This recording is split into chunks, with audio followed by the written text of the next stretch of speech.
वांकानेर के महाराणा राज साहेब और सांसद श्री केसरी सिंह झाला जी आज हमारे स्टूडियो में मौजूद है। मिस्टर केसरी देव सिंह झाला केसरी देवसिंह झाला केसरी सिंह झाला જે રીતના આપણે કામ કરતા આવ્યા છે એ રીતના પાર્ટીના નિષ્ઠાપૂર્વક કામ કરશું. Efforts are being made to leverage the use of technology. You are the member of Rajya Sabha, 1 year and 2 months. Just have elected हुए. How was your first year? In the Rajya Sabha average age से मैं काफ़ी young हूँ.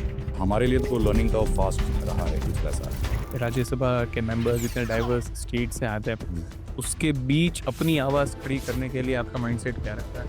आवाज़ खड़ी तो करनी पड़ती है. लास्ट जनरल इलेक्शन के बाद संसद का माहौल और ऑरा कुछ चेंज हुआ? इलेक्शंस हमारे देश के अंदर ऐसी चीज़ है कि आने वाले 5 साल के अंदर सरकार चलने वाली है, उसका ब्लूप्रिंट उसमें रख दिया गया. कि सॉफ्ट पावर और हार्ड पावर आप कैसे बैलेंस करके कहाँ पे यूज़ करते हैं? गुजरात में भी लोगों को नहीं पता इतनी ही ऑथेंटिसिटी है जैसे वांकानेर का पैलेस. क्या गुजरात अभी भी बेटर कर सकता है राजस्थान जैसा टूरिज्म अट्रैक्ट करने के लिए? गुजरात के पास राजस्थान जो ऑफर कर सकता है वो सारी चीज़ें ऑफर कर सकती है गुजरात. गुजरात के अंदर फोर्ट्स हैं, पैलेसेस हैं, कल्चर और हेरिटेज के माध्यम से गुजरात के अंदर बहुत डेवलपमेंट हो सकता है. तो राजकोट में इंटरनेशनल एयरपोर्ट होना उसका क्या विजन है? क्योंकि रिसेंटली देयर वर कॉन्स्पिरेसीज कि भाई अभी इंटरनेशनल फ्लाइट्स ऑपरेट नहीं होंगी. स्टार्टिंग में थोड़ा सा राजकोट की पब्लिक को ऐसा लगेगा, लेकिन लॉन्ग टर्म एम ये है कि वांकानेर में एक रोल्स रॉयस है विद द रेड सिंबल. क्या सिग्निफिकेंस है उसका?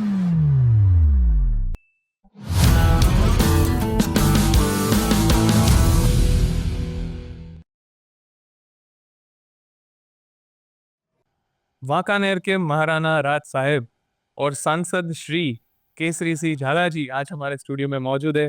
वेलकम. थैंक यू, धन्यवाद. कैसे हैं आप सर? बिल्कुल बढ़िया. आप कैसे हैं? All good, thank you. आपका टाइम आज स्पेशली आप राजकोट में हैं, आपने टाइम दिया, थैंक यू सो मच. एक बहुत सौभाग्य की बात है हमारे लिए कि वॉइसेस ऑफ इम्पैक्ट में काइंड ऑफ पहली हेरिटेज और पहली पॉलिटिकल पॉडकास्ट में हम आपको इधर विराजमान होकर क्वेश्चन आंसर कर पा रहे हैं. Thank you so much. Thank you for having. Wankaner usually वहाँ से आप बिलोंग करते हैं तो ऑफकोर्स उधर से ही स्टार्ट करते हैं. जी. एक प्रिंसली स्टेट बोलते हैं वांकानेर को, लोगों को नहीं पता है प्रिंसली स्टेट क्या है. तो हमारे देश के अंदर 75 ईयर से पहले जब देश आज़ाद नहीं हुआ था तब 500 से 62 से ज़्यादा 560 से ज़्यादा स्टेट्स थे, राजघराने थे जो पूरे देश के अंदर फैले हुए थे, अलग अलग जगहों पर, अलग अलग साइजेस के. और ये पूरा कॉन्स्टिट्यूट करता था उस ज़माने में पूरे देश का. तो रॉयल्टी उस हिसाब से इंडिपेंडेंट सॉवरेन मोनार्की के स्टेट्स थे. जैसे आज पूरे दुनिया के अंदर हैं अभी काफ़ी, लेकिन हमारे भारत के अंदर 47 में जब आज़ादी हमको मिली तो उस टाइम पे हमारे पास 565 जितने रॉयल फैमिलीज थे.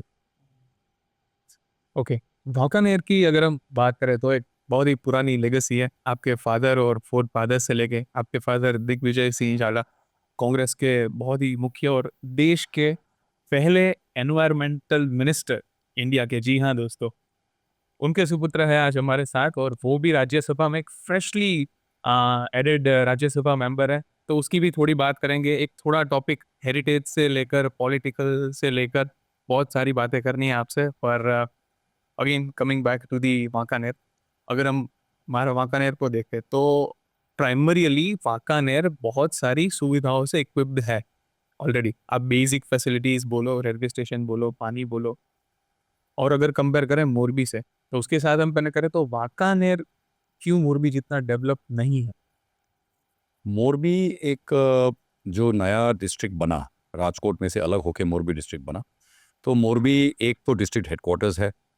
डिस्ट्रिक्ट हेडक्वार्टर्स की एक परंपरा रही है कि डेवलपमेंट ज़्यादा अच्छा होता है, फास्टर होता है.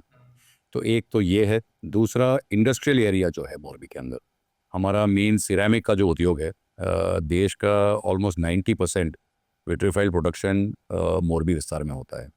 सो वो बहुत बड़ी इंडस्ट्री है. तो इंडस्ट्री के माध्यम से डेवलपमेंट भी काफ़ी फास्ट हुआ है और सप्लीमेंट्री जो इंफ्रास्ट्रक्चर डेवलप होता है वो भी काफ़ी सारा हुआ है.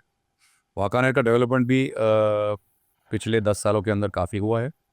नेशनल हाईवेज़ मोरबी, राजकोट, मोरबी, वांकानेर, माड़िया जो हमारे डिस्ट्रिक्ट के अंदर मेन एरियाज़ हैं, और हड़वद, सबको कनेक्ट करते हैं नेशनल हाईवेज।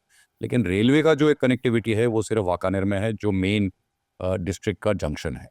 पुराने ज़माने में जो हमारी लाइंस अहमदाबाद से राजकोट की है, उसमें लास्ट मुख्य स्टॉप वाकानेर का है। तो उसके वजह से भी डेवलपमेंट वाकानेर में काफ़ी रहा है। और नया जो इंटरनेशनल एयरपोर्ट राजकोट को मिला 1 साल पहले, जिसको हीरासर इंटरनेशनल एयरपोर्ट, जो ग्रीनफील्ड एयरपोर्ट राजकोट से बाहर है, वो जोग्राफिकली इक्वी डिस्टेंट है। राजकोट से भी उतना ही लगता है और वाकानेर से भी उतना ही लगता है। इसलिए वाकानेर विस्तार के अंदर ट्रांसपोर्ट की अगर बात करें तो नेशनल हाईवेज, रेलवेज और अब इंटरनेशनल एयरपोर्ट सब विस्तार के अंदर ही है। राइट। एक बेसिक आपके दिन की बात करें तो एक राजघराने से हैं आप, आपका दिन एक नॉर्मल लोगों के दिन से कितना अलग रहता है?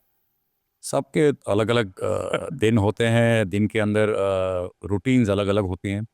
पॉलिटिकल और सामाजिक क्षेत्र से जुड़ा हुआ हूँ, इसलिए काफ़ी रूटीन होता नहीं है। रोज़ के अलग अलग रूटीन्स होते हैं। लेकिन रॉयल्टी के हिसाब से मेरा रूटीन थोड़ा सा अलग रहा होगा, क्योंकि पहले से ही मैं सामाजिक क्षेत्र से जुड़ा हुआ हूँ। इसलिए जन सुविधा केंद्र जहाँ पर हमारा है, जिसको आप कार्यालय भी कह सकते हैं, वो काफ़ी सालों से खुला हुआ है। तो मेरा रूटीन ज़्यादा क्षेत्र के वर्किंग के साथ ज़्यादा जुड़ा हुआ रहता है। ऐसा नहीं है कि रॉयल फैमिलीज़ और जो हमारा हेरिटेज है और कल्चर है उसके हिसाब से कोई चीज़ मिस हो जाए। लेकिन मेरा generally day to day working जो है वो विस्तार के वर्किंग के साथ जुड़ा हुआ है, और रॉयल्टी का रोज़ का मेरा इतना वर्किंग नहीं रहता है। लोग अभी भी समझते हैं कि राजघराने के लोग की मे बी पैलेस की लाइफ ऐसी रहती होगी, राजाशाही आते हैं, सर्वेंट्स होते हैं। आ, राजघराना की जो इम्प्रेशन है, जो मिसकंसेप्शंस क्या है आज की तारीख में रॉयल फैमिलीज के लिए लोगों के माइंड में? मिसकंसेप्शन तो नहीं कह सकते। थोड़े बहुत हद तक वो बात सही है कि रॉयल फैमिलीज़ का एक प्रिविलेज बैकग्राउंड होता है, एक कंफर्ट जोन होता है। लेकिन मेरे लिए जैसे आपने कहा, मेरे ग्रैंडफादर, मेरे फादर सब पॉलिटिक्स में थे। पूज्य मेरे दादा बापू प्रताप सिंह जी बापू वाकानेर के सबसे पहले विधायक थे, एमएलए थे। 52 में जब पहले इलेक्शंस आए, तब आज़ादी के बाद, तब ग्रामजनों ने इकट्ठा होके प्रताप सिंह जी बापू को कहा कि पूरे वाकानेर के अंदर शासन या एडमिनिस्ट्रेशन कोई अगर समझ सकता है तो वो आप समझ सकते हैं। तो आप ही हमारा एडमिनिस्ट्रेशन, भले आज़ादी आ गई है, भले इंडिपेंडेंस के बाद लोकतंत्र आ गया है, लेकिन हम अभी भी समझते हैं कि आप सबसे क्वालिफाइड व्यक्ति हैं इसको एडमिनिस्ट्रेशन को चलाने के लिए। तो सबसे पहले विधायक मेरे ग्रैंडफादर रहे 52 में, और उसके बाद उन्होंने एक टर्म ख़त्म करने के बाद उन्होंने कहा कि अब मेरे 5 साल ख़त्म हो गए, अब नए वर्ग को तैयार करें। तो उन्होंने अपने 5 साल ख़त्म करे, और फिर मेरे फादर आए 10 साल के बाद। उन्होंने 2 टर्म विधायक के निकाले वाकानेर के, 2 टर्म संसद सभ्य रहे सुरेंद्रनगर के, और उस दरमियान वो देश के सबसे पहले पर्यावरण मंत्री बने। 82 से 84 मंत्री थे, और 82 में उनकी जवाबदारी थी कि पूरा मंत्रालय को खड़ा करने की, पूरे रूल्स रेगुलेशंस ड्राफ्ट करने की, सेंचुरीज़ को डीनोटिफाई करने की, अलग अलग क्षेत्र जो जहाँ पर एनवायरनमेंट इश्यूज़ हैं उसमें उन्होंने जहाँ पर हो सके तो फॉर एग्जांपल मैं कहूँ कि रेलवे विभाग के अंदर पहले के ज़माने में रेल पटरों के नीचे में जो स्लीपर कहते हैं वो लकड़े के होया करते थे, जिसके वजह से जैसे डेवलपमेंट होता गया आगे, तो रेल डेवलप होती गई, तो उतने लाखों झाड़ हर साल कटते थे, इसके वजह से बहुत पर्यावरण को नुकसानी होती थी। उनके समय में उन्होंने एक प्रोजेक्ट उठाया कि रेलवे विभाग के साथ संकलन करके इतने लाखों झाड़ कट रहे हैं, उसको बचाने के लिए स्लीपर जो नीचे होते हैं रेल के नीचे लकड़े के, वो लकड़े से किसी ऑल्टरनेटिव चीज़ में कन्वर्ट हो। पहले लोखंड की बात हुई, लेकिन वो फिर फाइनेंशियली वायबल नहीं हुआ, और इवेंचुअली सीमेंट में आए, जो आज हम देखते हैं कि हर एक रेलवे ट्रैक पूरे देश के अंदर सीमेंट से बने हुए हैं। अब तो पूरी दुनिया में सीमेंट के बनते हैं। तो एक वो उनके समय में एक ये बहुत बड़ा योगदान रहा, जिसके वजह से आज लाखों करोड़ झाड़ देश के अंदर बच गए हैं। इस प्रकार की उनकी भी वर्किंग रही थी। और जो आपका जो पहला का प्रश्न था रॉयल्टी और रेगुलेटरी वर्क, तो ये पूरा जो इतिहास हमारे परिवार का रहा है, ग्रैंडफादर हैं, मेरे फादर थे, ये सब सामाजिक लेवल में कहीं ना कहीं जुड़े हुए थे, रॉयल बैकग्राउंड से थे, लेकिन वो रॉयल्टी का और समाज सेवा का जो बैलेंस पहले से परिवार के अंदर था, वो एक परिवार के अंदर बड़े होने के टाइम पे मुझे बहुत आसानी से वो उपलब्ध हुआ। इसलिए रॉयल्टी से अपने राजवी बैकग्राउंड के बाहर निकल के मुझे समाज सेवा में नहीं आना पड़ा। मैं पहले से ही समाज सेवा के वातावरण में बड़ा किया गया था, इसलिए मेरे लिए वो स्टेप अप कहें या जो भी कहें, वो मेरे लिए ज़्यादा इजी था। कैसे सिंह जी, आपके लिए एक सॉफ्ट पावर जो रॉयल फैमिलीज के पास रहता है, जो आदर और रिस्पेक्ट लोगों के मन में रहती है, वो यूज़ करना, उससे लोगों का ग्रोथ भी होता है। और आप एक अभी राजकीय क्षेत्र में आ गए हैं एज ए राज्यसभा मेंबर, जहाँ कहीं ना कहीं हार्ड पावर की भी यूज़ करना पड़ता है। तो you are the ideal candidate कि अगर मैं पूछूं कि सॉफ्ट पावर और हार्ड पावर आप कैसे बैलेंस करके कहाँ पे यूज़ करते हैं। इवेंचुअली आपका क्षेत्र, हमारा क्षेत्र समाज सेवा का है, ये प्राइमरी बेस है। जो विस्तार के लिए, देश के लिए पॉजिटिव चीज़ है, उसको ख़त्म करने के लिए या उसको पटरी पे चढ़ाने के लिए कुछ भी करना पड़ता है तो ज़रूरत है। At the end of the day हम लोग समाज के तरफ से, पब्लिक के तरफ से उनकी आवाज़ बन के विधानसभा हो या संसद सभा हो, वहाँ उनकी आवाज़ पहुँचाते हैं, जिसके आधार पे देश के अंदर कायदे बनते हैं, रूल्स रेगुलेशंस बनते हैं, फ्रेमवर्क खड़ा होता है, और देश को कैसे चलाया जाए, देश के अंदर हर मंत्रालय को कैसे चलाया जाए, हर विभाग को कैसे चलाया जाए ताकि देश का भला हो, उसको फोकस बना के ये बैलेंस रखना हमारे लिए बहुत ज़रूरी है कि फोकस जो अपना एंड प्रोडक्ट है वो सही होना चाहिए। उसको प्राप्त करने के लिए देश के अंदर जो भी करना पड़े, वो मैं मानता हूँ ज़रूरी है। रॉयल फैमिलीज के लिए लोगों की रिस्पेक्ट में क्या ओवर द ईयर कोई चेंज आया जब से आप अपने पिताजी और ग्रैंडफादर के टाइम से देखते आ रहे हैं? तो लोगों का जो रिस्पेक्ट है over the years, modern society होती जा रही है, इंडिपेंडेंस अभी इतना दूर आ चुके हैं, तो रॉयल फैमिलीज के लिए रिस्पेक्ट में क्या कुछ बदलाव आया? रॉयल फैमिलीज़ का रिस्पेक्ट तो मैं मानता हूँ 47 से लेकर अब तक जैसे था वैसे ही रहा है। काफ़ी जगहों पर जहाँ पर इंडिविजुअल एरियाज़ में रॉयल फैमिलीज़ एक्टिव रहे हैं, वहाँ पर वो संबंध और नज़दीक का रहा है, इसलिए उसका फॉलोइंग आप ज़्यादा देख पाएंगे। कई कई जगह ऐसी भी हैं जहाँ पर रॉयल फैमिलीज़ अपने विस्तार के अंदर या तो संकड़े हुए नहीं हैं, या रहते नहीं हैं, या बाहर रहते हों, तो थोड़ा बहुत वो डिस्कनेक्ट आ सकता है।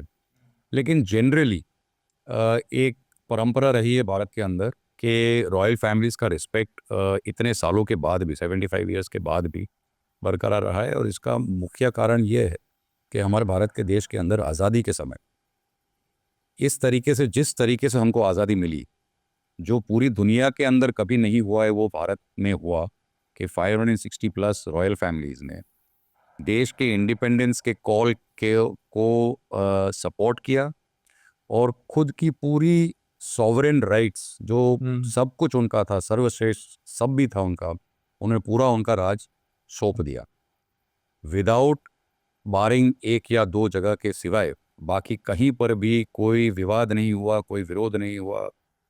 सब ने साथ मिल के एक अखंड भारत के सपना जो आज़ादी के समय में पूरे देश ने देखा था, उसमें रॉयल फैमिलीज जुड़े, और इसके वजह से तब से लेकर अब तक वो उनका रॉयल फैमिलीज का जो पूरा रिस्पेक्ट है वो अभी भी बरकरार।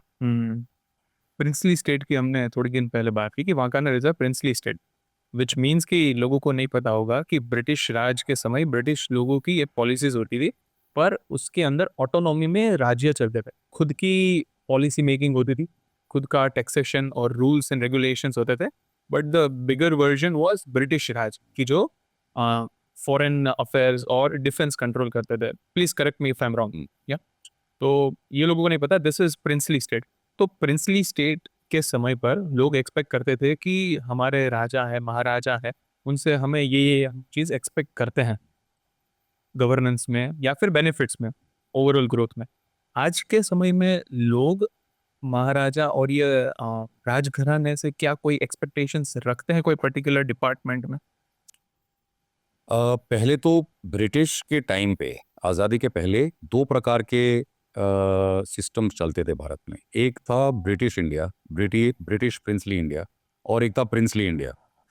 ब्रिटिश का जहाँ पर डायरेक्ट शासन था, जहाँ पर वो लोग डायरेक्टली ही रूल करते थे, वो British ruled areas, British ruled states में गिना जाता था। और जो सॉवरेन स्टेट्स थे, जो 562 जो फाइनली जिन्होंने साइन किया इंस्ट्रूमेंट ऑफ सक्सेशन पे, वो ऑटोनोमस एरियाज थे।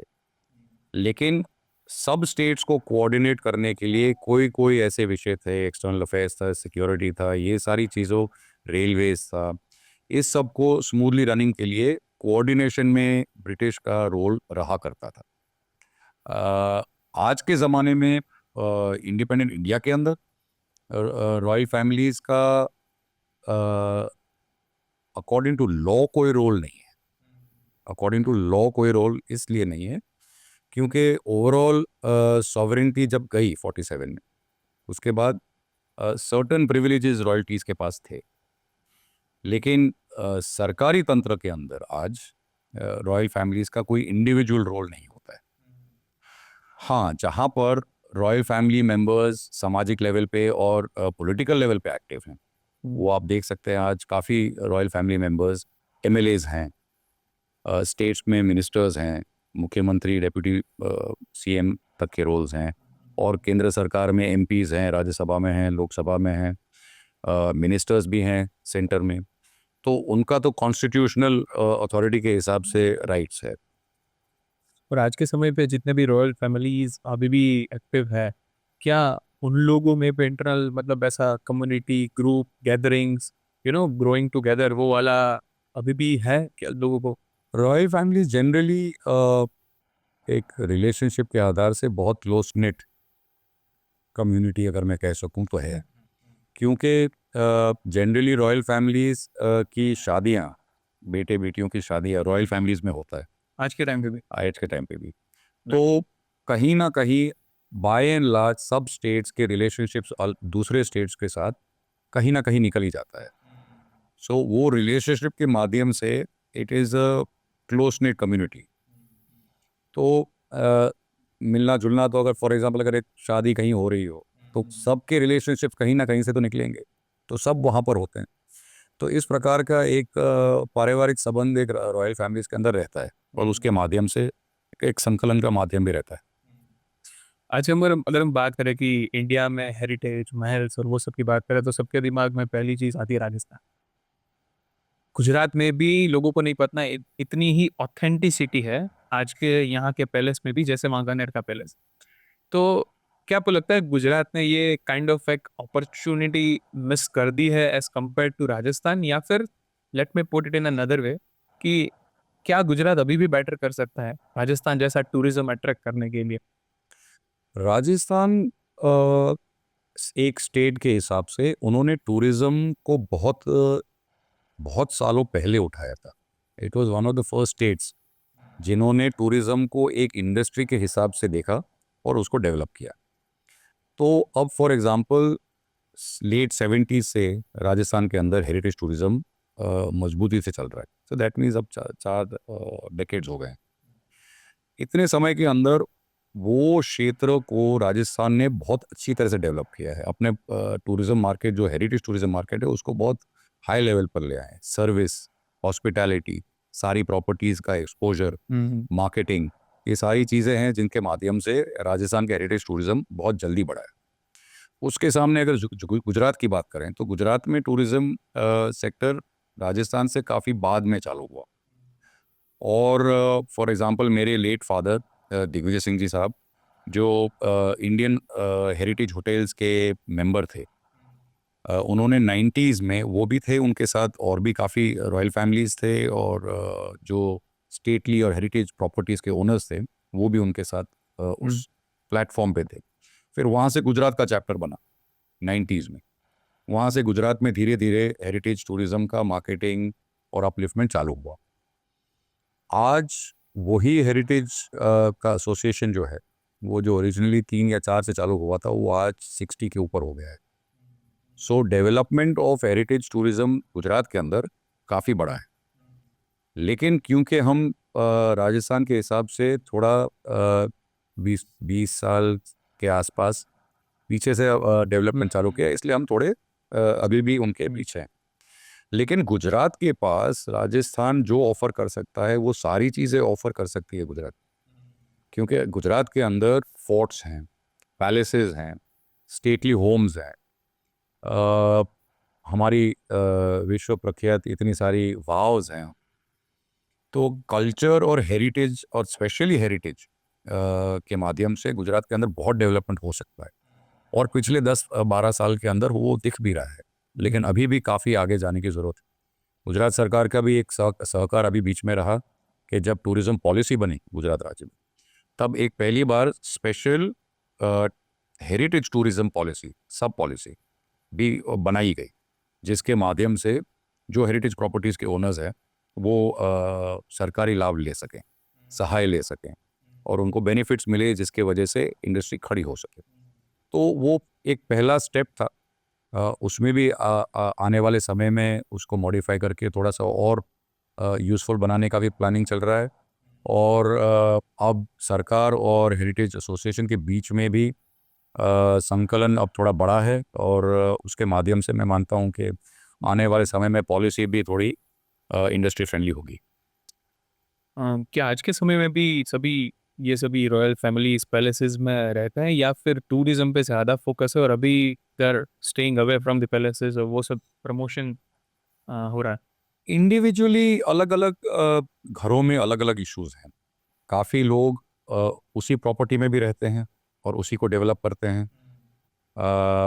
काफ़ी अब हमारे यहाँ पर होम स्टे पॉलिसी भी है, which is limited to something like 6 rooms. तो वो 6 रूम टूरिज्म के लिए उपयोग होते हैं, और उनका रहने का भी दूसरे सेक्शन में, उसी बिल्डिंग के दूसरे सेक्शन में हो सकता है। काफ़ी दूसरे हैं जो पूरी बिल्डिंग या पूरे पैलेस या पूरी इमारत को हेरिटेज टूरिज्म में कन्वर्ट कर दिया हो और खुद किसी और इमारत में रह रहे हों, ऐसे भी होता है काफ़ी टाइम्स। तो सबके अलग अलग प्लानिंग और अलग अलग सिस्टम्स होती हैं। क्या वो मतलब जो सर्वेंट्स भी होते हैं, जो रॉयल फैमिलीज के मेंबर्स भी होते हैं, आज के टाइम में भी वो लोग मतलब रहते हैं अभी पैलेसेस में? पैलेसेस में मतलब सबकी सुविधा अलग अलग होती है। तो जो जगह पर अगर फॉर एग्जांपल जैसे आप कह रहे हैं स्टाफ और जब होते हैं तो उनका भी रहने का अलग अलग होता है, फैमिली मेम्बर्स का भी अलग होता है, और टूरिज्म के लिए भी अलग विस्तार वो सेग्रीगेट किया जाता है। ऑफ कोर्स राजघराने से आप है तो इतना सारा रिस्पेक्ट, आदर, और people look towards you to get the growth and motivation. तो कभी भी आपको मतलब ऐसा फील हुआ है कि you miss a normal life?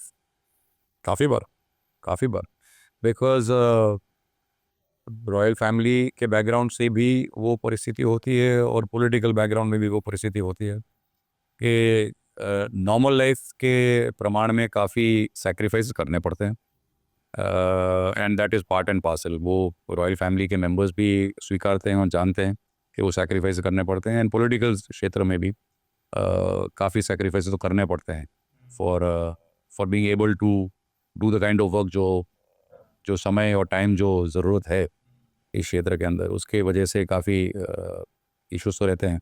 For example अभी हम बात कर रहे थे कि ये दिवाली के टाइम पे 5 दिन हमको मिले, तो 6 महीने के बाद पहली बार मैं 5 दिन में मैंने घर पे निकाले और परिवारजनों के साथ निकाले।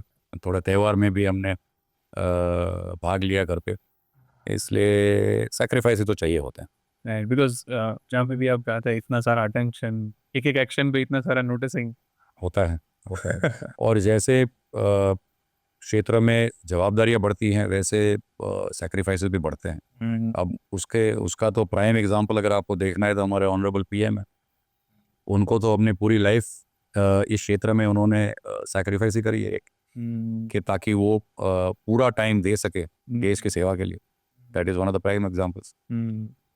थोड़ा पैलेस के बारे में बताइए। इतना पैलेस आई गेस लोगों में ये रीजन के बाहर इतना ज़्यादा फेमस मे बी पैलेस नहीं होगा, पर I mean compared to its potential, but जो मूवीज आती है अभी जैसे ग्रैंड मस्ती हुई या फिर गैसलाइट मूवी अभी आई थी, बॉलीवुड में इतना अटेंशन और डायरेक्टर्स में this is a prime place for shooting, क्या खासियत है वाकानेर पैलेस की? पैलेसेस गुजरात के अंदर अब काफ़ी ज़्यादा फिल्म शूट्स में एक्सपोजर मिला है। आई थिंक कोरोना के टाइम पे जब पूरी फिल्म इंडस्ट्री बाकी के देश के साथ लॉकडाउन में थी, तो लॉकडाउन के बाहर निकलने पे अलग अलग डेस्टिनेशंस को ढूंढने का एक सिस्टम बॉलीवुड में और साउथ इंडियन मूवीज़ में आया। तो उसके माध्यम से गुजरात के अंदर काफ़ी पैलेसेस में भी इंक्लूडिंग अस काफ़ी जगहों पर फिल्म शूट्स की इंक्वायरीज बढ़ी। हमारे हमारे यहाँ पर जनरली जो भी शूट्स हुए हैं, मल्टीपल सिनारियोज को एक जगह पर ढूंढने में हमारे मतलब वाकानेर पैलेस में वो एक सिस्टम बन गया है कि अलग अलग प्रकार के शूट्स एक ही जगह पर हो सकते हैं। आर्ट डायरेक्टर्स जो आते हैं उनके वहाँ उनके दिमाग में बहुत क्लियर एक फोकस होता है कि हर पिक्चर की पूरी स्टार्ट टू एंड में क्या सीन्स हैं, क्या उसका सिस्टम है, क्या उनका बैकड्रॉप्स चाहिए, क्या मूड वो सेट कर रहे हैं, तो वो उसके हिसाब से उनके पास बहुत क्लियर आइडियाज़ होते हैं। तो फॉर सम रीज़न वाकानेर एक ऐसा डेस्टिनेशन बन गया है कि जहाँ पर उनको जो उनको चाहिए वो मिल रहा है। राइट, वेरी वेरी क्विकली, इसका अगर कोई बॉलीवुड फिल्म मेकर को आना है यहाँ पे शूट करना है पैलेस में, वेरी क्विकली क्या प्रोसेस रहता है? वो तो they directly they can get in Just the permission, that's it. Directly they Right, great. उसके साथ जो आप one of the younger side of the politics at this age, you are the member of Rajya Sabha, तो अभी थोड़ा zoom out करके थोड़ा political side बातें करते हैं। 1 year and 2 months जैसे से आप इलेक्ट हुए, yes. How was your first year in Rajya Sabha? I think very good, very informative, very educational, क्योंकि राज्यसभा देश का अपर हाउस है and generally house of seniors कह सकते हैं, क्योंकि पॉलिटिकल क्षेत्र में सीनियर लोग राज्यसभा में होते हैं। It is the think tank of the country. Higher level of discussions होती हैं उसमें। लॉज को फॉर्मुलेट करने में जो भी स्क्रूटनी चाहिए होती है उसको बहुत अच्छी तरह से राज्यसभा में किया जाता है। एंड जो एक्सपोजर, जो एक्सपीरियंस राज्यसभा एमपीज़ को होता है वो काफ़ी सालों पॉलिटिक्स में रहने के बाद मिलता है। तो मेरे मेरे जहाँ तक बात है, I am a first term MP and in the Rajya Sabha average age से मैं काफ़ी यंग हूँ, तो मेरे लिए वो एक्स्ट्रा रिस्पॉन्सिबिलिटी फास्ट सीखने का एक फास्ट लर्निंग कर्व जो कहते हैं, वो मेरे लिए रहा है। So it's a good learning curve. देश कैसे चल रहा है, देश के चलाने के पीछे सरकार कैसे काम करती है, एडमिनिस्ट्रेशन कैसे काम करता है, दोनों के बीच में संकलन कैसे होता है, रूल्स रेगुलेशंस लॉज कैसे बनते हैं, सिर्फ आज का सोच के नहीं, लेकिन 5 साल के बाद क्या होगी परिस्थिति, 10 साल के बाद क्या होगी परिस्थिति, हर एक मंत्रालय के अंदर, हर एक डिपार्टमेंट के अंदर क्या करना चाहिए, और रूल्स रेगुलेशंस बने, कायदे बने, कानून बने, उसके बाद उसका इम्पैक्ट क्या रहा है, ये पूरी प्रोसेस को देख के हमारे लिए तो, मेरे लिए तो लर्निंग का फास्ट रहा है पिछला साल, बट एंजॉयबली फास्ट। यंग एमपीज जो होते हैं या फिर जैसे आप फर्स्ट टाइम राज्यसभा के मेंबर है, तो उन लोगों के लिए क्या आप अपने इंडिया की संसद को इनिशिएटिव्स लेती है उनको सपोर्ट करने के लिए? यस, लेती है। इस बार मैं आया पिछले साल। इस साल जो संसद सभा का इलेक्शंस था, एमपी इलेक्शंस 4-5 महीने पहले जो ख़त्म हुआ, उसके बाद young fresh first term MPs के लिए दोनों हाउसेज ने, राज्यसभा ने और लोकसभा ने, एक ट्रेनिंग सेशन कहें या एक एजुकेशनल सेशन कहें, इस प्रकार के काफ़ी सेशन सेट किए, जिसके माध्यम से फर्स्ट टर्म एमपीज़ को मालूम पड़े कि सिस्टम कैसे चलता है। लेकिन क्योंकि काफ़ी लोग अपने स्टेट्स में एमएलएज रह चुके हैं, लेकिन स्टेट्स में सरकार जैसे चलती है, विधानसभाएं जैसे चलती है, ब्यूरोक्रेसी जैसे चलती है, उसमें और संसद में काफ़ी फ़र्क है। सिस्टम्स अलग हैं, ब्यूरोक्रेसी डिफरेंट है, एडमिनिस्ट्रेशन और सरकार का जो संकलन है, there is a big difference, बहुत बड़ा फ़र्क है। इसलिए वो स्टेप अप होने के लिए इंटरिम ट्रेनिंग पीरियड की ज़रूरत पड़ती है, जो सरकार ने इस बार अच्छी तरह से कराया है। मुझे भी उसका लाभ लेने का मौका मिला, ये ट्रेनिंग सेशंस का, जिसके माध्यम से पिक्चर थोड़ा सा ज़्यादा फ्रेशर्स को क्लियर हो। कितना लंबा ये पीरियड होता है ट्रेनिंग का? टाइमिंग तो नहीं होते, सेशन बाय सेशन होते हैं, लेकिन कम से कम 5 से 6 सेशन तो हम सबको मिले हैं। हम्म, फ्रॉम वेरी बेसिक वर्क्स, जैसे अपना पर्सनल कैसे अरेंजमेंट किया जाए वहाँ पर, लाइब्रेरी से लेकर हमारे क्वेश्चंस कहाँ पूछे जाएं। अब एवरीथिंग इज़ पेपरलेस, तो सब कुछ ऑनलाइन करना पड़ता है।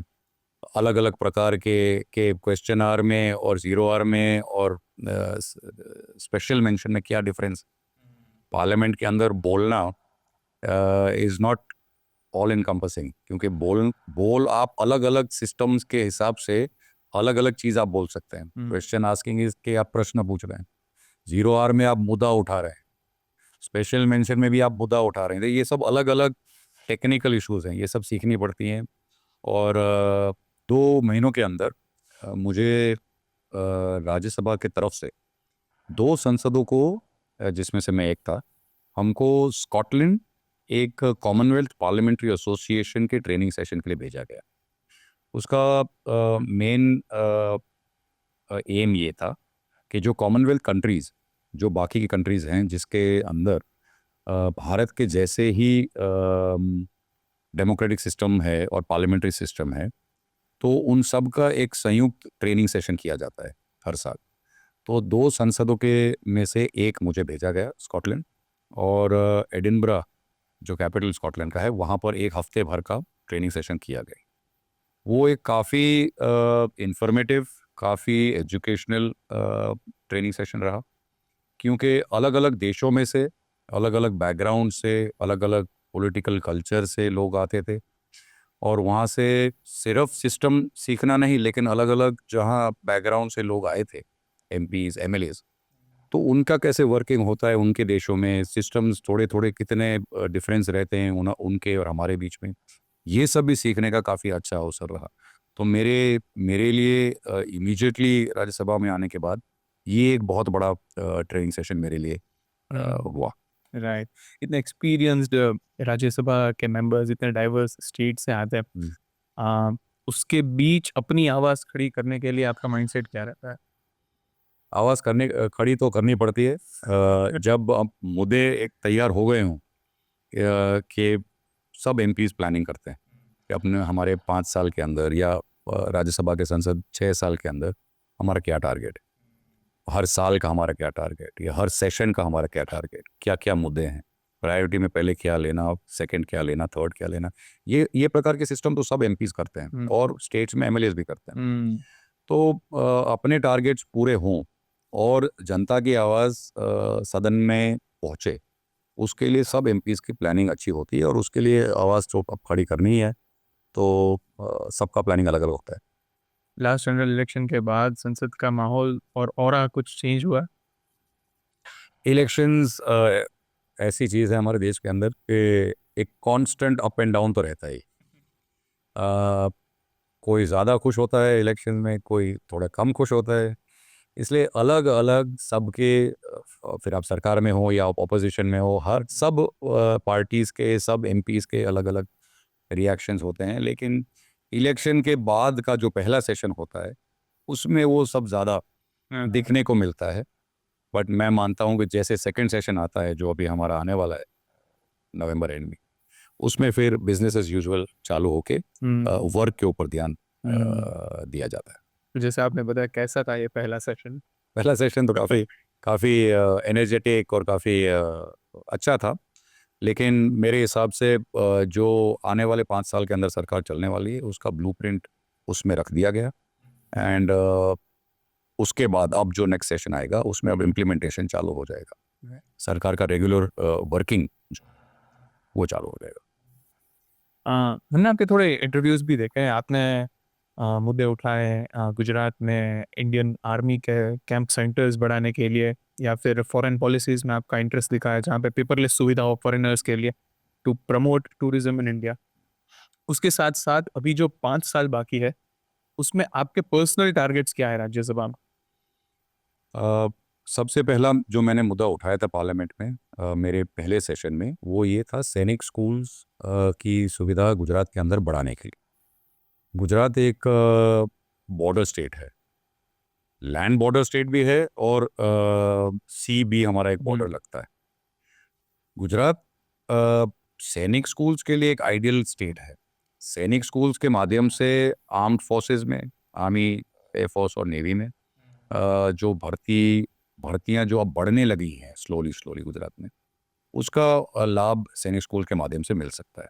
और सैनिक स्कूल एक ऐसा माध्यम भी है कि जिसके बाद सिविलियन डिफेंस के जो एस्टेब्लिशमेंट्स हैं उसके अंदर भी भर्तियां काफ़ी होती हैं, और वो माध्यम गुजरात के अंदर ज़्यादा है। तो यहाँ पर हमारे गुजरात के अंदर तीनों, एयरफोर्स, नेवी और आर्मी, तीनों का बहुत अच्छा प्रेजेंस है। तो सैनिक स्कूल के माध्यम से यंग रिक्रूट्स जो देश की सेवा कर सकें का बहुत अच्छा उपलब्धि गुजरात के अंदर खड़ा हो सकता है। और अभी कुछ महीनों पहले केंद्र सरकार ने 5 नए सैनिक स्कूल की घोषणा भी करी। इसलिए एक मुद्दा मेरा वो रहा था, उसके साथ मैंने 3-4 और भी एक मुद्दे उठाए हैं पिछले 1 साल के अंदर। एक मेरा इमिग्रेशन रिलेटेड मुद्दा भी था, पेपरलेस बनाने का, जहाँ पर हम विदेश जाते हैं तो अब वो मैनुअली फिलिंग इनका सिस्टम चला गया है। तो हमारे यहाँ अभी भी वो है फॉरेनर्स के लिए। तो इस सब चीज़ में से बाहर निकल के टेक्नोलॉजी को अडॉप्ट करके इंटरनेशनल स्टैंडर्ड्स में हर एक क्षेत्र में हमको होना चाहिए। उसके वजह से ऐसे अनेक प्रकार के प्रश्न मैंने उठाए, और जैसे मुद्दे खड़े होते जाएंगे, जैसे हम देखेंगे, हमारे ध्यान में आएंगे, तो हर एक क्षेत्र में से मुद्दे को उठा के हम खड़ा रखेंगे। Particularly for the state of Wankaner और सौराष्ट्र रीजन के लिए आपका कोई विजन है राज्यसभा में मुद्दा उठाने के लिए? हमारे यहाँ पर सेंट्रल ओरिएंटेड जो भी एजेंसीज हैं, फिर वो इंफ्रास्ट्रक्चर हो, national highways, railways, civil aviation, इन सब का मैक्सिमम उपयोग सौराष्ट्र कच्छ विस्तार में मिले, उसके लिए हम पूरी मेहनत करेंगे वैसे गुजरात के लिए। लेकिन थोड़ा सा हमारे विस्तार का भी प्रतिनिधित्व राज्यसभा में रहे, तो हम राज्यसभा के जो 2 सांसद हैं सौराष्ट्र कच्छ में से, हमारा तो फोकस ये रहता है कि इंफ्रास्ट्रक्चर जितना आ सके। मैं एक टूरिज़्म, ट्रांसपोर्ट, कल्चर के कमेटी में भी हूँ, जिसके अंदर नेशनल हाईवे, सिविल एविएशन और पोर्ट्स तीनों आते हैं। तो हमारी भी ऐसी इच्छा रहेगी कि जहाँ पर ज़रूरत हो, जिस प्रकार की ज़रूरत हो, वो लाइव उसका एवेल्युएशन करके कंटिन्यूस अपग्रेडेशन होता रहे, वैसी एक इच्छा डेफिनेटली मैं रखता हूँ। डोमेस्टिक डेवलपमेंट की बात करें तो आप राजकोट का नया जो इंटरनेशनल हिरासर एयरपोर्ट बना है उसके में भी आप कमेटी मेंबर हैं। उसके लिए आपका क्या विजन है? बिकॉज ऑफ राजकोट, यहाँ पे भी इंडस्ट्रीज भी है, राजकोट में भी है, मोरबी भी है, वांकानेर से आपने बोला कि सिमिलर डिस्टेंस पे पड़ता है। तो राजकोट में इंटरनेशनल एयरपोर्ट होना, उसका क्या विजन है? क्योंकि रिसेंटली देयर वर कॉन्स्पिरेसीज कि भाई अभी इंटरनेशनल फ्लाइट्स ऑपरेट नहीं होंगी, तो उस पर थोड़ा अगर आप क्लैरिटी दे दें। उसमें ऐसा है कि मैं मानता हूँ ये एक बहुत रेवोल्यूशनरी स्टेप था कि एयरपोर्ट जो राजकोट का था सिटी के बीच में, वो बहुत कंस्ट्रेंट था। भविष्य में डेवलपमेंट करने का स्कोप वहाँ पर था नहीं। इसलिए रेवोल्यूशनरी स्टेप मैं मानता हूँ कि ग्रीनफील्ड एयरपोर्ट राजकोट के बाहर बनाने में आया। इस प्रकार के ग्रीनफील्ड एयरपोर्ट्स पूरे देश के अंदर काफ़ी जगहों पर हैं, और स्टार्टिंग में थोड़ा सा राजकोट की पब्लिक को ऐसा लगेगा कि हमको यहाँ से 15 किलोमीटर या 20 किलोमीटर दूर जाना पड़ रहा है, तो थोड़ा सा स्टार्टिंग में वो प्रश्न रहेगा। लेकिन लॉन्ग टर्म एम ये है कि जिस हिसाब से राजकोट इतना फास्ट डेवलपमेंट कर रहा है, राजकोट सिटी को कुवाड़वा पहुंचने में या कुवाड़वा क्रॉस करके एयरपोर्ट तक पहुंचने में वो ज़्यादा टाइम अब नहीं लगेगा। इसलिए दूरी की बात बहुत लंबे समय तक नहीं रहेगी। लेकिन जो थोड़ा बहुत कन्फ्यूजन खड़ा हुआ था, जो मैं समझता हूँ कि एक बीच में पूछने में आया था एक अधिकारी को कि इंटरनेशनल एयरपोर्ट कब चालू, मतलब इंटरनेशनल फ़्लाइट्स कब चालू होंगी एयरपोर्ट में से, और उनका कुछ कहना ये था कि इंटरनेशनल का अभी प्लानिंग नहीं है, जिसको मिसकंस्ट्रू करके ये कहा गया कि इंटरनेशनल फ़्लाइट्स होने ही नहीं वाली। सुनिए ना, उन्होंने ये नहीं कहा था। उन्होंने तो ये कहा था कि अभी इंटरनेशनल का प्लानिंग चालू नहीं है। प्लानिंग उनके हिसाब से ये कहने का था कि फ़्लाइट्स का अभी अरेंजमेंट वो सेक्टर कभी एलोकेट हुआ नहीं, लेकिन ये इंटरनेशनल एयरपोर्ट बनेगा। और इंटरनेशनल फ्लाइट्स यहाँ से निकलेंगी। उसके साथ साथ कार्गो टर्मिनल का भी प्लानिंग है। इंडस्ट्रीज़ के लिए ये एक बहुत बड़ा कार्गो का हब भी बनेगा। लेकिन ये सब चीज़ों को डेवलप करने में समय लगता है और पूरा एयरपोर्ट बनाने में पूरा फंक्शनैलिटी चालू हो गई है, रूट्स नए डोमेस्टिक चालू भी हो गए हैं। इंटरनेशनल को होने में थोड़ा समय लगेगा। उसके अंदर बहुत सारे फैक्टर्स काम करते हैं, कौन सी एयरलाइन आएगी, कहाँ पर फ्लाई करेगी, ये सारी चीज़ें एक बार सेट होगी सिविल एविएशन के माध्यम से, और कार्गो का भी टर्मिनल खड़ा होगा। ये सारी चीज़ें लॉन्ग टर्म उपलब्धियाँ हैं जो विस्तार के लिए बहुत अच्छी पॉजिटिव बनेंगी, लेकिन उसमें समय तो लगेगा। सो लोगों के लिए और राजकोट के लोगों के लिए must be the peace of mind कि ये फैसिलिटी की फ्यूचर में ज़रूरत है। सिर्फ पहले ये प्रोविजन दे दिया, which is good for Rajkot, it's a proud feeling for them, but definitely you can be the rest assured. But coming back to the point, policy making की अगर हम बात करें, जो आप पार्लियामेंट में डिसीजंस देते हैं, आपका जो विजन है, क्या एक राजघराने से आया हुआ व्यक्ति भी उसमें वो डिसीजंस अफेक्ट करता है? रॉयल्टी के बैकग्राउंड से आना पॉलिसी मैटर्स को डिसाइड कर सके या पॉलिसी मैटर्स पे क्या पर्टिकुलर व्यू हो, इसका कॉरिलेशन तो शायद मेरे ध्यान में नहीं होगा। क्योंकि पॉलिसी मैटर्स ऐसी है, स्टडी आप कैसे करते हैं उसको सरकार के सामने आप कैसे रखते हैं, ये एक इंडिविजुअल कैपेसिटी की बात है। तो हर एक इशू को कैसे टैकल किया जाए, उसके बायलॉज कैसे बनाए जाए, इम्प्रूवमेंट लॉज में कैसे हो, ये तो एक व्यक्तिगत मुद्दा है। इसके अंदर मैं नहीं मानता कि रॉयल फैमिली के बैकग्राउंड के होने या ना होने से कोई फ़र्क पड़े। ये एक individual thought pattern, individual working style की बात है कि आप कैसे कंट्रीब्यूट कर सकते हैं। I mean does it help, क्योंकि इतने साल का गवर्नेंस एक्सपीरियंस फैमिली का। यस, वो एक टू अ पर्टिकुलर एक्सटेंट कि आप you are trying to do something जो देश के लिए पॉजिटिव है, विस्तार के लिए पॉजिटिव है, उसमें कोई कॉम्प्रोमाइज़ नहीं होगा। रॉयल फैमिलीज़ के मेंबर्स जो भी पॉलिटिकल क्षेत्र में होंगे, आप कहीं यहाँ ये नहीं देखेंगे कि कोई नुकसानी देश को हो रहा हो, नुकसानी विस्तार को हो रहा हो, या something that is not in the best interest of the public. इस प्रकार का बहुत कम आपको दिखाई देगा। Yes, that is true. लेकिन उस समय के शासन और अब के शासन के अंदर बहुत फ़र्क है। दुनिया 75 साल में बहुत आगे निकल गई है, टेक्नोलॉजी बहुत बढ़ गई है। कोई ऐसे रूल्स और रेगुलेशंस होया करते थे जो आज रिडंडेंट होंगे, और बहुत सारे ऐसे रूल्स और रेगुलेशंस आज बन रहे हैं जो उस समय में कोई सोच भी नहीं सकता था। तो keeping up with the times और समय के साथ चलने का एक वो रखना चाहिए, और मैं मानता हूँ कि आगे के समय में जो भी रॉयल फैमिली मेंबर्स कंट्रीब्यूट कर रहे हैं वो डेफिनेटली अडेप्ट करके आगे बढ़ेंगे। क्या प्रिंसली स्टेट के और ब्रिटिश राज के समय पे जो लोकल डायनास्टीज थी, जैसे आप झाला डायनास्टी से बिलोंग करते हैं, तो उनका जो गवर्नेंस सिस्टम था या और कोई भी डायनास्टी का गवर्नेंस सिस्टम था, क्या वो सभी पैटर्न्स आज के समय में कोई ऐसा पॉइंट है कि जो आपको लग रहा है कि ये रेलेवेंस है, आज की पॉलिसी मेकिंग में ऐसा गवर्नेंस होना चाहिए? वाकानेर एक झाला हमारा हाउस एक झाला डायनेस्टी का भाग है। जैसे आपने कहा, हमारे मैं अगर सिर्फ अमर सिंह जी बापू जो हमारे मेरे ग्रेट ग्रैंडफादर थे, जिनके समय के अंदर वाकानेर का डेवलपमेंट काफ़ी हुआ, उनके एडमिनिस्ट्रेटिव कंट्रोल की बात करें तो वाकानेर एक आज़ादी के पहले एक ऐसा सेंटर बना था जहाँ पर हाई क्वालिटी ऑफ ब्यूरोक्रेसी के वजह से यंग प्रिंसेस अलग अलग स्टेट्स के वहाँ पर ट्रेनिंग के लिए आते थे कि शासन कैसे किया जाता है, एडमिनिस्ट्रेशन कैसे किया जाता है।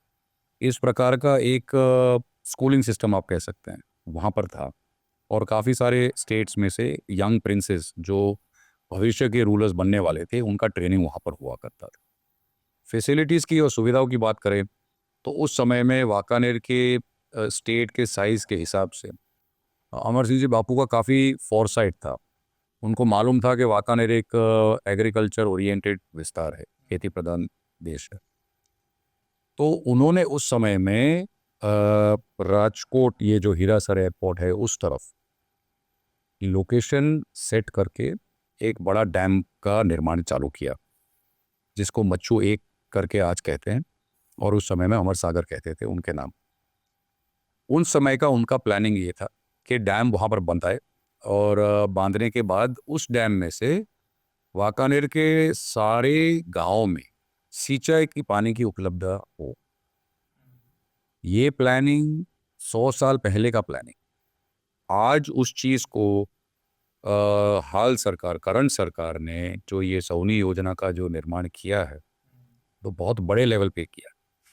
लेकिन अमर सागर का मच्छु एक का सिंचाई की योजना की अमर सिंह जी बापू ने उस समय में 100 साल पहले, जब टेक्नोलॉजी नहीं थी, जब इतना एक्सपोजर नहीं था, इस प्रकार का प्लान मेरे हिसाब से बहुत रेवोल्यूशनरी था। वो प्लानिंग स्टेजेस में इसलिए अटक गया क्योंकि कुछ ही सालों के बाद आज़ादी की मूवमेंट चालू हुई और हाई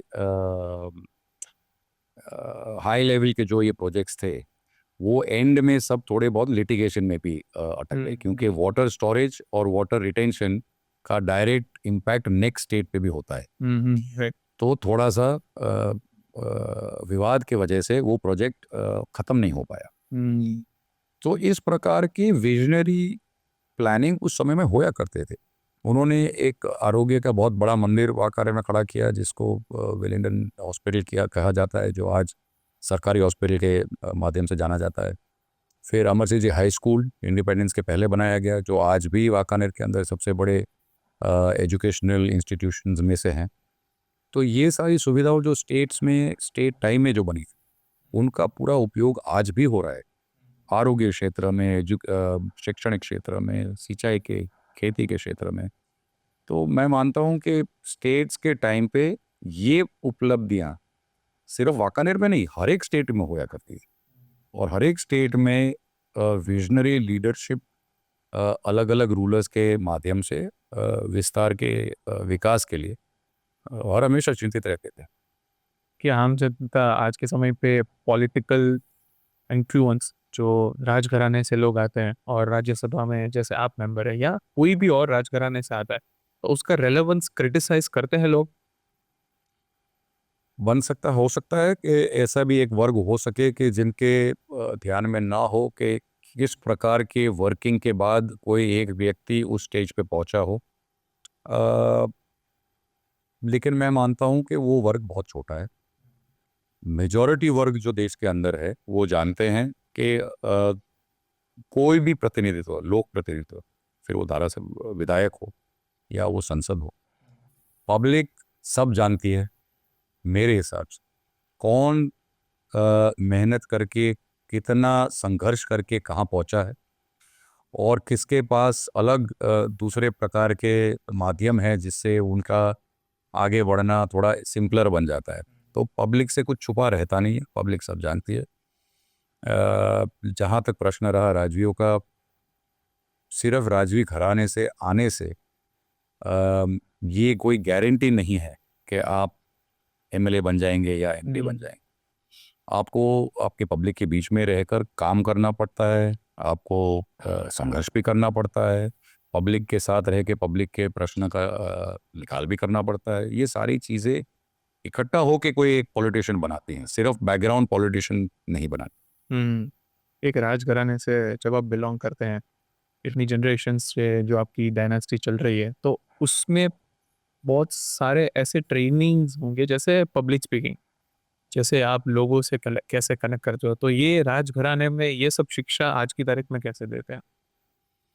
स्टेट टाइम पे ये सारी ट्रेनिंग तो ऑफिशियल होया करती थी, एडमिनिस्ट्रेटिव ट्रेनिंग, स्पीकिंग, मैनरिज्म्स, ये जो फिनिशिंग स्कूल जो क्या करते हैं अब्रॉड, ये सारी चीज़ें part and parcel of training होया करती है। आजकल ये ऑफिशियल कोई सिलेबस कहीं होता नहीं, इसलिए अब अगेन ये सारी चीज़ें इंडिविजुअल व्यक्ति पे और इंडिविजुअल फैमिली में, बिकॉज मैं मानता हूँ एजुकेशन जो फॉर्मल एजुकेशन है वो सिर्फ एक माध्यम तक आपको ले जा सकता है, लेकिन जो संस्कृति है, जो आपका कैरेक्टर बनता है, ये सारी चीज़ें में फैमिली का बहुत बड़ा हाथ रहता है। इसलिए जहाँ पर फैमिलीज अपने बच्चों को डिसिप्लिन लाइफस्टाइल में एक कल्चर्ड बैकग्राउंड के साथ उनको देश की सेवा में अगर आगे बढ़ा रहे हो तो वो बच्चा उस लाइन में जाएगा ही और उसको उस लाइन में जाने में भी आसानी रहेगी। हमने सुना है कि आप आपके दादाजी से बहुत क्लोज थे। मेरे फैमिली में मेरे दादाजी के साथ भी बहुत क्लोज था, मेरे फादर से भी बहुत क्लोज था, लेकिन मेरी लाइफ के अंदर सब ने, जो मैं जहाँ पर भी आज पहुँचा हूँ, मेरे फैमिली के हेल्प से, मेरे फैमिली का मेरे अपब्रिंगिंग के अंदर जितना भी उनका साथ सौखा रहा हो, उसके वजह से ही मैं पहुँचा हूँ। मेरे फादर ने भी बहुत मैं मेरे फादर से बहुत सीखा हूँ।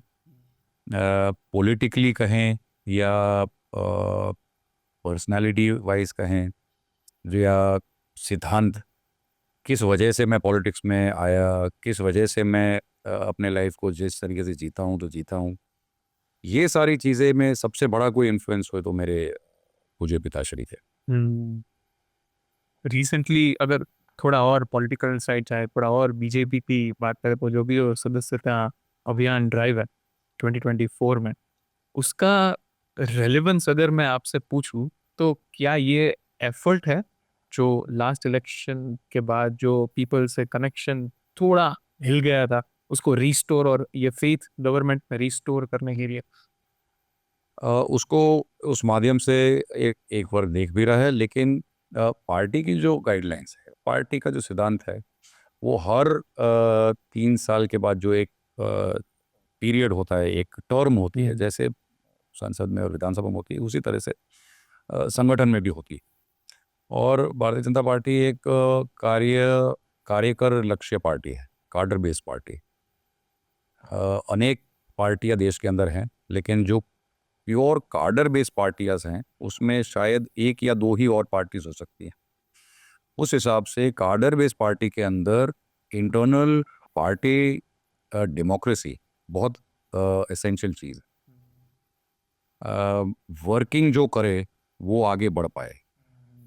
जो पुरानी सिस्टम अलग पार्टियों में होती थी कि कोई किसी के साथ संबंध के वजह से या कोई सिफारिश के वजह से, इस हिसाब से जो अलग पार्टियों में काम होता है, वैसे बीजेपी में नहीं होता है। तो बीजेपी का हमारा एक सिस्टम है कि हर 3 साल के अंदर कार्यकर्ताओं को फिर से उनकी मेंबरशिप रिन्यू करने की एक पद्धति है। तो उसको इलेक्शन के रिजल्ट के माध्यम से ना देखा जाए, क्योंकि 19 के समय में भी जब रिकॉर्ड मार्जिन से हम लोग जीते थे, जब भारतीय जनता पार्टी की केंद्र में सरकार दूसरी बार बनी थी, उसके 1 साल के अंदर भी फिर से सदस्यता अभियान आया था।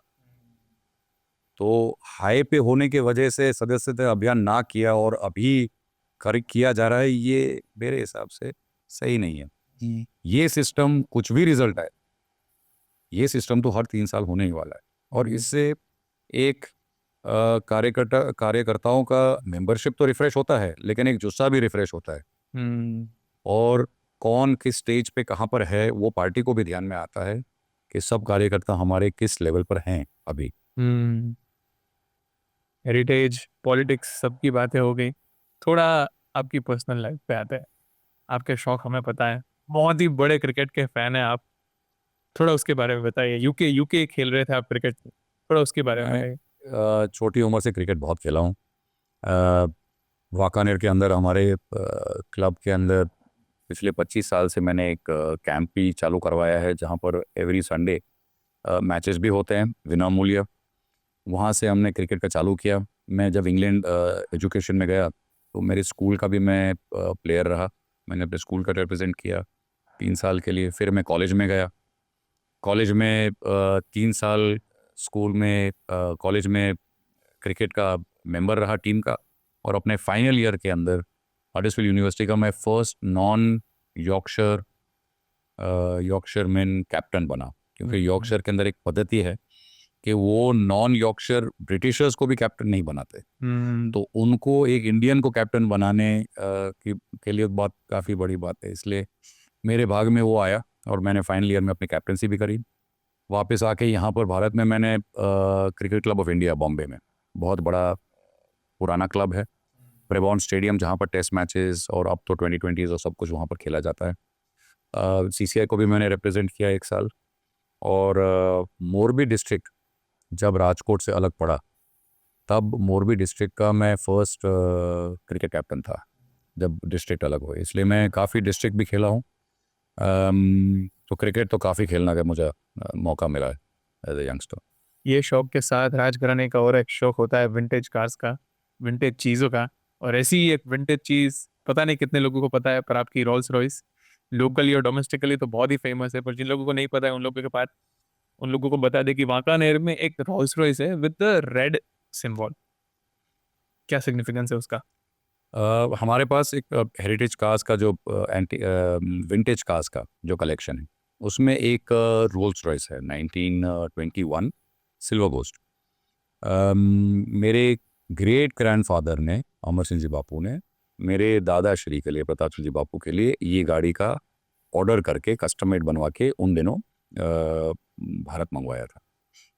और सिंगल ओनर कार मेरे दादा का जो था, ये जो गाड़ी थी, उसको 2018 में रिस्टोर नहीं, लेकिन सिर्फ मैकेनिकली उसको तैयार करके हमने उसको कार्टियर शो हैदराबाद में तब था, फलुकनामा पैलेस में, उसमें एंटर किया इन द अनरिस्टोर्ड कैटेगरी। हम्म। तो प्रेजर्वेशन क्लास जिसको कहते हैं, उसके अंदर ये कार रोल्स हमारी फर्स्ट पोजीशन लेकर आई। एंड यूनेस्को का एक स्पेशल अवार्ड था उस शो में, कार शो में, of the best preserved car with the UNESCO award. तो वो यूनेस्को को अवार्ड उस कार को मिला, हमको मिला था। उसके माध्यम से the car got selected hmm. Pebble Beach में, दुनिया का प्रॉबेबली सबसे बड़ा शो, सबसे फेमस शो पेबल बीच में किया जाता है हर साल। तो पेबल बीच का भी इनविटेशन इस रोल्स रॉयस को हमारे का आया, और ये गाड़ी फिर यहाँ से वहाँ गई, और उस शो में भी वही यूनेस्को का फर्स्ट अवार्ड जीत के वापस आई। सो उसका तो क्रेडिट मेरे ग्रैंडफादर को जाता है, क्योंकि गाड़ी उनकी थी, इतने सालों तक उन्होंने रखी, प्रिजर्व करी उसको। एंड गाड़ियों के बहुत शौकीन थे। सो दी ऑटोमोटिव जो कल्चर फैमिली में है, वो मेरे दादाजी के वजह से। क्या बात। कार्स के अलावा अगर हम जानना चाहें कि केसरी सिंह जी अपने फ्री टाइम में क्या करते हैं? फ्री टाइम तो वैसे होता होगा नहीं, पॉलिटिकल और हेरिटेज अब कराने, तो बिल्कुल फ्री टाइम, जो पहले थोड़ा बहुत होता था वो भी अब चला गया। पर क्या क्या ऐसे शौक क्या है जो लोगों को नहीं पता है? फ्री टाइम में क्या करते हैं? अब तो जिस क्षेत्र में मैं हूँ, कांस्टेंट अपडेटिंग ऑफ इंफॉर्मेशन तो पूरा टाइम ले लेता है बाय एंड लार्ज। फिर वो न्यूज़ के माध्यम से हो या अलग अलग माध्यम से हो। लेकिन जब टाइम मिलता है तो ट्रैवलिंग का मुझे शौक है। देश के अंदर जहाँ जहाँ अभी तक मैं नहीं जा पाया हूँ, वो देखने का मेरा एक शौक है। अब तो बहुत कम हो गया क्योंकि समय रहता नहीं तो फिर अब्रॉड ट्रैवलिंग का भी मुझे शौक है। अलग अलग कल्चर्स को देखना, अलग अलग ज्योग्राफिकल लोकेशंस को देखना। लाइफ के अंदर मेरे फादर के पास से मैंने सीखा है कि दुनिया को एक बार देखने की ज़रूरत है, सिर्फ एंटरटेनमेंट से नहीं, बट अपने विजन को ब्रॉडन करने के लिए भी अलग अलग कल्चर से सीखना। अलग अलग देशों में कैसे लाइफस्टाइल होती है, कैसे लोग काम करते हैं, सोचते हैं, जीते हैं, ये सब मेरे लिए काफ़ी एक इंटरेस्टिंग टॉपिक है। तो जब बिजी शेड्यूल के बीच में टाइम मिलता है तो देश भर के अंदर तो ट्रैवलिंग कर ही लेता हूँ। अपने अलग अलग कल्चर से सीखने की बहुत अच्छी बात। तो लोग वांकानेर और सौराष्ट्र के कल्चर से क्या सीख सकते हैं? वाकर एग्रीकल्चर से तो कोई पर्टिकुलर ऐसी चीज़ तो नहीं, लेकिन अब हमारे इस विस्तार के अंदर सौराष्ट्र का कल्चर होता है। थोड़ा बहुत माइनर चेंजेस एक जगह से दूसरी जगह होते हैं, बट जनरली एक काठियावाड़ी कल्चर जो मेन स्टे रहा है सौराष्ट्र विस्तार का। फिर हमारा रिलीजियस फंक्शंस हो या हमारे कल्चरल इवेंट्स हो या हमारे क्विजीन हो, आज पूरी दुनिया के अंदर गुजराती थाली या काठियावाड़ी थाली अब फेमस हो गई है। तो काफ़ी सारी चीज़ें हैं। हम अभी निकले हैं नवरात्रि के महोत्सव में से, अब पूरी दुनिया के अंदर अब तो जीआई टैग भी मिल गया है। अब ये डांडिया रास अब पूरे दुनिया के अंदर सब जानते हैं कि डांडिया रास है क्या, गरबा है क्या। तो ये हमारी संस्कृति है, ये हमारा बैकग्राउंड है। इसको जीवित रखने के लिए जो भी कर सकें वो करने की ज़रूरत है। पर्टिकुलरली कोई वाकानेर की चीज़ तो मैं नहीं कहूँगा, लेकिन ओवरऑल जो हमारा काठियावाड़ी कल्चर है उसको जीवित रखने के लिए हमें सब कुछ करना चाहिए। और आखिरी ये पॉलिटिकल और कम हेरिटेज पॉडकास्ट खत्म करने से पहले any message for the people of Wankaner and Saurashtra? Particular तो अभी जो आपने कहा, कल्चर को अपने रिवाइव करना, कल्चर को जागरूक रखना तो एक पार्ट है ही, लेकिन अंत में हम कौन हैं, हम कहाँ से आए हैं, हम कहाँ जाना चाहते हैं, ये सारी चीज़ें बहुत इम्पोर्टेंट है। आज के युग के अंदर, फास्ट लाइफ के अंदर, सोशल मीडिया के कांस्टेंट बॉम्बार्डमेंट के बीच में हम कहीं डिजिट्स ना बन जाएं, ये एक मेरा एक फियर है आने वाले जनरेशन के लिए। अपना कैरेक्टर, अपना बैकग्राउंड, अपना एल्डर्स के लिए जो रिस्पेक्ट है, अपने लिए जो टाइम है, स्वास्थ्य के लिए जो टाइम है, ये सारी चीज़ों को कॉन्स्टेंटली अपने ध्यान में रखने की ज़रूरत है। ये मैं डेफिनेटली मानता हूँ, क्योंकि आज के ज़माने में मैंने देखा है हमारे एक घर के अंदर सब बैठे रहते हैं और सब मोबाइल पे, सोशल मीडिया में होते हैं। ह्यूमन टच धीरे धीरे निकल रहा है और इसको प्रिजर्व करने की बहुत ज़रूरत है, क्योंकि अब की जो जनरेशन जो बड़ी हो रही है, उन्होंने इसके सिवा और कुछ कभी देखा नहीं। वो जब 20 साल के, 25 साल के, 30 साल के होंगे, तब उनकी पूरी लाइफ के अंदर सिस्टम ही ये होगी, तो इसके सिवा ऑल्टरनेटिव क्या होया करता था वो उनके ध्यान में तो कभी होने नहीं वाला है। इसलिए थोड़ा सा डिस्कनेक्ट करके फिजिकल पोजीशन में, जो जब हम बच्चे हुआ करते थे, हम अपने कैसे लाइफ जीते थे, थोड़ा सा ये आज की लाइफ में लाने की ज़रूरत, नहीं तो फिर डिस्कनेक्शन बहुत ज़्यादा हो जाता है। Thank you so much. एक बहुत ही अच्छी पॉडकास्ट, स्पेशली आपका टाइम देने के लिए। बहुत सारी अननोन बातें हेरिटेज कल्चर की सुनी आपसे, पॉलिटिकल पर्सपेक्टिव्स जाने आपके, but it was very special podcast to have with you. Thank you so much. Thank you very much and thank you for having me. Thank you. धन्यवाद।